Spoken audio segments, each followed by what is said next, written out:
Hi friends, మనం ఈ వీడియోలో ఇంట్రెస్టింగ్ అండ్ 4 డిఫరెంట్ క్రైమ్స్ గురించి తెలుసుకుందాము. మన చుట్టుపక్కల ఏం జరుగుతుందో తెలుసుకుంటే రేపటి రోజు మన వరకు రాకుండా కొంచెం జాగ్రత్త పడడానికి అవకాశం ఉంటుంది. కాబట్టి నేను ఈ వీడియో చేస్తున్నా. మీకు ఇటువంటి వీడియోస్ నచ్చితే వీడియోని లైక్ చేయండి, మన ఛానల్ని సబ్స్క్రైబ్ చేసుకోండి, పక్కన బెల్ ఐకాన్ నొక్కండి. Thank you. ఇప్పుడు వీడియోలోకి వెళ్దాం. మనం తెలుసుకునే ఫస్ట్ క్రైమ్, ఒక మహిళ దొంగగా ఎందుకు మారింది అనేది తెలుసుకుందాము. ఆయన ఒక పెద్ద మనిషి, ఆయనకు ఒక భార్య ఉంది, ఒక కొడుకు, ఒక కూతురు ఉన్నారు. కొడుకుకు పెళ్ళయింది, అతను షాపూర్ నగర్లోని గాజుల రామారంలో ఉంటున్నాడు. కూతురుకు పెళ్ళయింది 8 సంవత్సరాల క్రితం మొగుడితోటి విడిపోయి ఆమె తల్లిదండ్రుల దగ్గర ఉంటుంది. అయితే తల్లిదండ్రి కర్మన్ఘట్లో ఉంటున్నారు. ఇప్పుడు స్మార్ట్ ఫోన్లు వచ్చిన తర్వాత ఎవరు ఫోన్లో ఏం చూస్తున్నారు, ఏం చేస్తున్నారు అర్థం కాదు. ఈజీగా మనీ సంపాదించాలని చెప్పి చాలామంది ఆశపడుతున్నారు, దానికోసం అంటే చెప్పి తాపత్రయపడుతున్నారు. కూతురు మొగుడిని వదిలిపెట్టిన తర్వాత ఆమె ఆన్లైన్ గేమ్లకు అలవాటు పడింది, బెట్టింగ్ గేమ్లకు, క్యాసినోకు అలవాటు పడింది. అట్లా అలవాటు పడి 5 లక్షల పైన ఓడగొట్టుకుంది. ఆ పొడగొట్టిన డబ్బు మొత్తం అప్పులు చేసి పొడగొట్టింది. మన ఇంట్లో వాళ్ళు కూడా చాలామంది ఇట్లా చిన్న చిన్న బెట్టింగ్లకు అట్లా చేస్తుంటారు. కాబట్టి పిల్లలు గింటంగా ఫోన్లు చూసేటప్పుడు కొంచెం జాగ్రత్తగా అబ్జర్వ్ చేయండి. ఇటువంటి చేసి ఆత్మహత్యలకు పాల్పడుతున్నారు. అప్పులు చేసి ఇంట్లో వాళ్ళు ఏమైనా అంటారేమంటని చెప్పి ఈమె 5 లక్షలు అప్పు చేసి పొడగొట్టింది. ఇంకెన్ని పొడగొట్టిందో తెలియదు. 5 లక్షల పైన అయితే అప్పు చేసింది. ఇప్పుడు అప్పుల వాళ్ళు అడుగుతున్నారు, అప్పులు తీర్చాలి. ఈమె తల్లిదండ్రి దగ్గర డబ్బులు ఉన్నాయి కానీ ఆమె అడగలేకపోతుంది. అన్నయ్య దగ్గర కూడా డబ్బులు ఉన్నాయి కానీ వాళ్ళు ఇవ్వలేరు. కాబట్టి ఏం చేయాలనేది మీకు అర్థమైతలేదు. జూలై 5న తండ్రి ఒక కారు కొన్నాడు. ఆ కారుకు పూజ చేయాలంటని చెప్పి కొడుకు చెప్పిండు. కొడుకు ఇంటికి లాకేసి తన ఫ్యామిలీతో కలిపి తండ్రి దగ్గరకు వచ్చిండు. అదే అదునుగా భావిస్తున్న కూతురు వదిన రాగానే పలకరించి ఆమె పర్సులోంచి ఇంటి కీని దొంగిలించింది. అప్పటికే ప్లాన్ మీద ఉన్న కూతురు ఆ కీని వాళ్ళ 2 ఫ్రెండ్స్కి ఇచ్చింది. వాళ్ళు పోయి అదే రోజు రాత్రి తాళం తీసి ఇంట్లో 12 తులాల బంగారము, కొన్ని వెండి వస్తువులు, కొంత నగదు దొంగిలించారు. తెల్లారి అన్నయ్య పోయి అక్కడికి చూసిన తర్వాత ఇంట్లో దొంగతనం జరిగిందంటే తెలుసుకొని జగద్గిరిగుట్ట పోలీస్ స్టేషన్లో కంప్లైంట్ చేస్తే వాళ్ళు సీసీ కెమెరాలు అన్నీ పరిశీలించిన తర్వాత కూతురే కీని తీసి ఫ్రెండ్స్కి ఇచ్చింది అని చెప్పి కనుక్కొని వాళ్ళ ముగ్గురిని కూడా అరెస్ట్ చేశారు.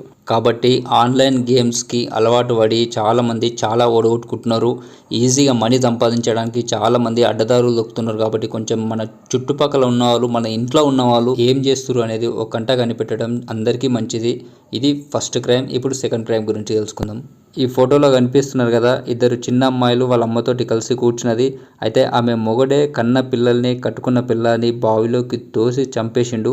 అది దాని గురించి ఇప్పుడు మనం తెలుసుకుందాము. తిరుపతి జిల్లా పాకాల మండలం పెద్దూరుకు చెందిన గిరికి మేనత్త కూతురైన హేమంత కుమార్ని ఇచ్చి పెళ్లి చేసిరు 12 సంవత్సరాల క్రితం. వాళ్లకు 2 అమ్మాయిలు పుట్టిరు. తనుశ్రీ 11 సంవత్సరాలు, తేజశ్రీ 7 సంవత్సరాలు. 2 కూతుర్లే.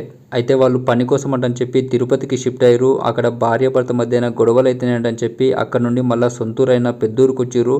అయితే వాళ్ళ మధ్యన గొడవలు అనేటివి అట్లే అవుతున్నాయి. ఎన్నోసార్లు వాళ్ళ ఫ్యామిలీస్ మధ్యన కూర్చోబెట్టి అందరూ కూడా మంచి మర్యాదతో చెప్పారు, అట్లా గొడవలు పడవద్దు, 2 పిల్లలు ఉన్నారని చెప్పి. అయినా కూడా వాళ్ళ మధ్యన గొడవలు అట్లే అవుతున్నాయి. ఒకరోజు బంధువుల ఇంటికి పోదామంటని చెప్పి అందరినీ కూడా బైక్ మీద ఎక్కించుకొని తీసుకుపోతున్నాడు. అతను ఆల్రెడీ ప్లాన్ చేసి పెట్టుకున్నాడు కాబట్టి ఆ రోడ్డుకు దగ్గరలో ఒక వ్యవసాయ బావి ఉంది. ఆ బావి దగ్గరికి తీసుకుపోయిండు. ముగ్గురిని కూడా ఆ బావిలోకి తోసేసిండు. వాళ్ళు ముగ్గురు కూడా చనిపోయారు. కాసేపటి తర్వాత భార్య హేమంత కుమార్ది, తేజశ్రీ ఇది చిన్న కూతురు, వాళ్ళిద్దరి మృతదేహాలు పైకి తేలినాయి. ఆ 2 కూడా బయటికి తీసిండు. పెద్ద కూతురు అయిన తనుశ్రీ కోసం అందులో వెతుకుతున్నాడు. చుట్టుపక్కల వాళ్ళు గమనించి అక్కడికి వస్తే గొంతు కోసుకుంటా అంటని చెప్పి వాళ్ళని బెదిరించిండు. ఆ లోపు వాళ్ళు పాకాల పోలీస్ స్టేషన్కు ఇట్లా ఇన్ఫర్మేషన్ ఇస్తే అక్కడ పాకాల సిఐ ఇంటాంగ్ వచ్చిండు. వచ్చి పోలీసులతో వచ్చి అతని గొంతుకు కొంచెం తెగిన పట్టుకున్నారు. పట్టుకొని హాస్పిటల్కి పంపించారు ట్రీట్మెంట్ కోసం అని చెప్పి. ఇన్ని రోజులుగా నా కూతుర్ని ఎంత హింసించినా కానీ పిల్లలైనా సరే మంచిగా చూసుకుంటున్నాడు అని చెప్పి ఒక కారణంతో మేము ఏం అనలేకపోయినాము.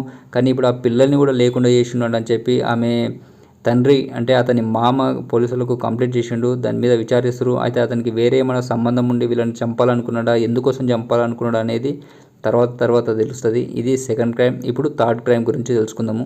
జగిత్యాల జిల్లాలో ఒక తక్కువ కులానికి చెందిన అబ్బాయి ఎక్కువ కులానికి చెందిన అమ్మాయిని వేధిస్తున్నాడు అంటని చెప్పి అమ్మాయి వాళ్ళ నాన్న ఇంకా 2 కలిసి అబ్బాయిని కత్తితోటి పొడిచి చంపేశారు. దాని గురించి ఇప్పుడు తెలుసుకుందాము. జగిత్యాల జిల్లాలోని వెల్గటూరు మండలం కిషన్ రావుపేటకు చెందిన సల్లూరు మల్లేష్, అతనికి 26 ఇయర్స్ ఉంటాయి. అదే గ్రామానికి చెందిన ఒక అమ్మాయి, 2 కలిసి లవ్ చేసుకుంటున్నారు గత కొన్ని సంవత్సరాలుగా. అయితే ఇద్దరిది కూడా ఒకటే ఊరైనందుకు వాళ్ళ లవ్ గురించి ఇంట్లో తెలిసి ఇంట్లో వాళ్ళు వార్నింగ్ ఇచ్చారు. అయితే వార్నింగ్ ఇచ్చినప్పటి నుండి ఆ అమ్మాయి అతన్ని దూరం పెట్టడం స్టార్ట్ చేసింది. అబ్బాయి మాత్రం ఆమెని వదులుకోలేకపోయిండు. అట్లే మళ్ళీ కలుసుకోవడం వల్ల వాళ్ళు అబ్బాయిని కొట్టిరు. వీళ్ళ మధ్యన జరుగుతున్న గొడవలకు అమ్మాయిని ఇట్లా లవ్ పేరుతోటి వేధిస్తున్నాడు అని చెప్పి మల్లేష్ పై కేసు పెట్టిరు. మల్లేష్ ని కొట్టినందుకు గాను అమ్మాయి తండ్రి రాజిరెడ్డి మీద కూడా అట్రాసిటీ కేసులు పెట్టిరు. అట్లా ఇద్దరి మధ్యన గొడవలు జరుగుతున్నాయి. అయితే జూలై 17న గురువారం రోజు మల్లేష్ అమ్మాయి వాళ్ళ ఇంటికి వెళ్ళిండు. అతను వచ్చిండు అంటని చెప్పి అమ్మాయి వాళ్ళ తండ్రికి ఇన్ఫర్మేషన్ ఇచ్చింది.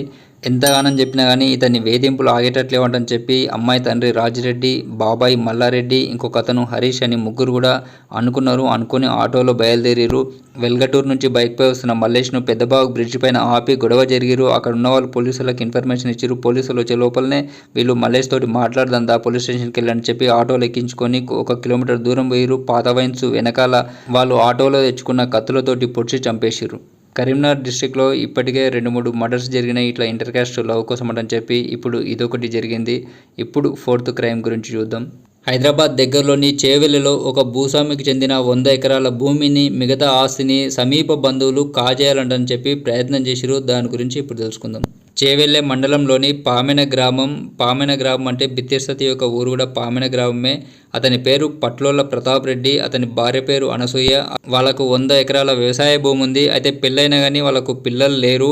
10 సంవత్సరాల క్రితం భార్య అనారోగ్యంతో చనిపోయింది. 2018 అక్టోబర్ 9న ప్రతాప్ రెడ్డి కూడా చనిపోయిండు. పిల్లలు లేరు, వాళ్ళిద్దరు కూడా చనిపోయారు. ఆస్తి మాత్రం 100 ఎకరాల పైన ఉంది, అంటే 100 కోట్ల పైన మాటనే. దాన్ని ఎట్లా చేసి కాజేయాలని చెప్పి సమీప బంధువులు, కొంచెం దూరం బంధువులే ప్లాన్ చేసిరు కొంతమంది కలిసి.